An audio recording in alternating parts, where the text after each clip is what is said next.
But anyway, would you like to move on to the next match, Brian? Because I have some questions. Yes. Okay. Hook versus Jericho. They were partners last week. And now apparently they're having a match because the explanation was Jericho wanted to see what Hook's made out of. Yes.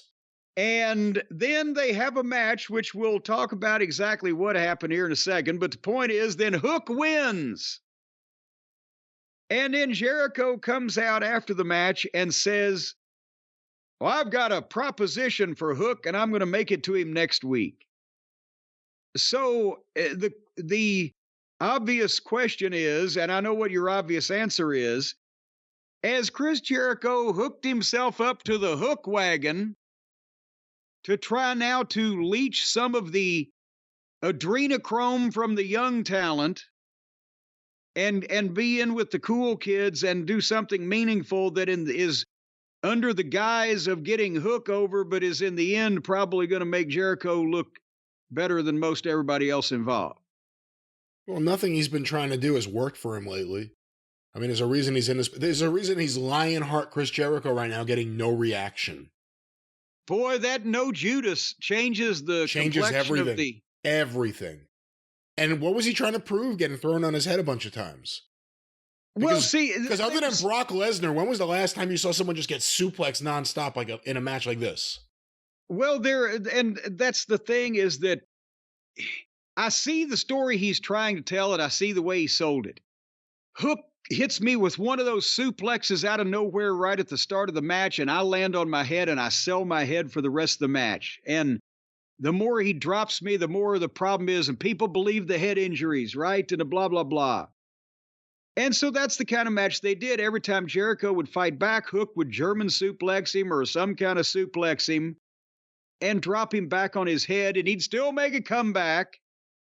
And then, finally, Hook gets the choke on Jericho and holds it for a while, and Jericho breaks it and goes for the lion tamer, but Hook small packages him 1, 2, 3. So there was, I see how he sold it, but then I also see how they weren't smart enough to figure out what he did afterwards. If he had suplexed him on his head and Jericho had his bell rung and the doctor came in to check him or the referee checked over him like they did, and then he gets up woozy-legged like he did, and then Hook had suplexed him a few more times and Jericho had mounted a flurry but gone to the top rope but got dizzy and lost his balance, and Hook grabbed him off of there and hit a suplex off the top, boom, and beat him in about 2.5 minutes, a fucking point would have been made. Right? Or if they'd have done what they did and gone 10 or 12 minutes or however it was, I didn't even time this thing, and Jericho had made numerous comebacks, but in the end, Hook had goddamn either fucking suplexed him on his head again and he'd been knocked out, or caught him with the fucking choke and choked him out, that would have accomplished something. But as it was, Hook suplexed him on his head however many, a dozen times through the course of the match that he's selling and blah, blah, blah, and he still makes comebacks and then still gets his fucking lion tamer, which Hook gets out of, and then goes for his goddamn choke, and Jericho breaks that and goes back for the lion tamer, and Hook wins with a small package. So the point is, Hook won with a fluke after all of that.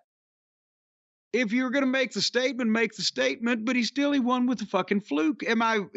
Was there two or three? He hooked him. But was there 2 or 3 different matches and finishes compiled together in this instead of having a linear point to prove here about trying to get Hook over, where in the end, he beat him, but he didn't beat him. He small packaged him. It would have helped him tremendously if it was all done before the commercial break. That exactly. Once it went through the break, you go, okay, now it's kind of, the impact was gone because now everybody sells everything, but it's all phony. But that's, I'm happy that Hook got a win here, but they